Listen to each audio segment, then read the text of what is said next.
குடும்பம் இது கற்பனை கதை இல்ல. உண்மை.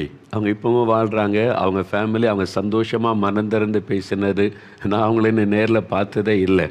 அவங்களே தொடர்பு கொண்டு இயேசு எங்களுக்கு இப்படிலாம் அற்புதம் செய்தார், எங்க வீட்டுக்கு வந்து விடுதலை கொடுத்தார்ன்னு சொன்னதுனால இப்போ அதை பகிர்ந்து கொண்டிருக்கிறாங்க. பாருங்க, ஒரு மரண படுக்கை.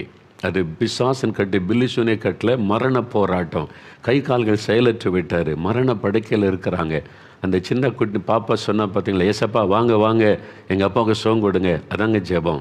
அவ்வளோதான், ரொம்ப சிம்பிள். வேறு கஷ்டமே கிடையாது. ஏசப்பா வாங்க அற்புதம் செய்யுங்க, ஏசப்பா வாங்க விடுதலை கொடுங்க. உடனே அவங்க வீட்டில் வந்துடுவார். அந்த சின்ன பிள்ளையினுடைய அந்த ஜெபத்தை ஆண்டவர் கேட்டார். ஏசப்பா வாங்க வாங்க எங்கள் அப்பாவுக்கு சோகம் கொடுங்க. உடனே ஆண்டவர் தொட்டுட்டார் பாருங்க. இயேசுடைய ரத்தம் என் உடம்புல பாய்ந்தது அப்படின்னா ஒரு வல்லமை அவருடைய சரீரத்தில் இறங்கினதை அவர் உணர்ந்தார். அது இயேசு கிறிஸ்து சுகமளிக்கிற வல்லமை.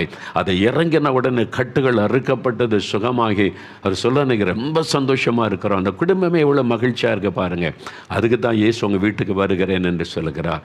நீங்கள் அவருக்கு உங்களுடைய உள்ளத்தில் இடம் கொடுத்தா, அவங்க வீட்டுக்குள்ளே இடம் கொடுத்தா ஒரு சந்தோஷம், சமாதான, மன மகிழ்ச்சி. உங்களுடைய விண்ணப்பத்தை கேட்டு அற்புதம் செய்கிறவர் இன்றைக்கு உங்களுக்கு செய்வார். ஏதோ ஒரு வியாதியினால் பாதிக்கப்பட்டு கலங்குறீங்களா? வியாதிப்பட்ட குழந்தை வைத்துக்கொண்டு அழுது கொண்டு இருக்கிறீங்களா?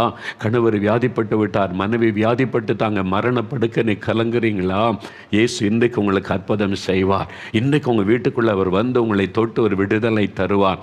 நீங்கள் செய்ய வேண்டிய ஒன்று தான், ஏசப்பா நீங்கள் வாங்க, எங்கள் வீட்டுக்குள்ளே வாங்க, எங்களுக்கு இந்த அற்புதம் செய்யுங்க, நானும் உம்மை விசுவாசிக்கிறேன்னு சொன்னால் போதும். அவர் சொல்லுகிறார், வாசற்படியில் நின்று கதவை தட்டுகிறேன், நீ கதவை திறந்தால் உன் வாழ்க்கையிலே வருவேன் என்று ஆண்டவர் சொல்லுகிறார்.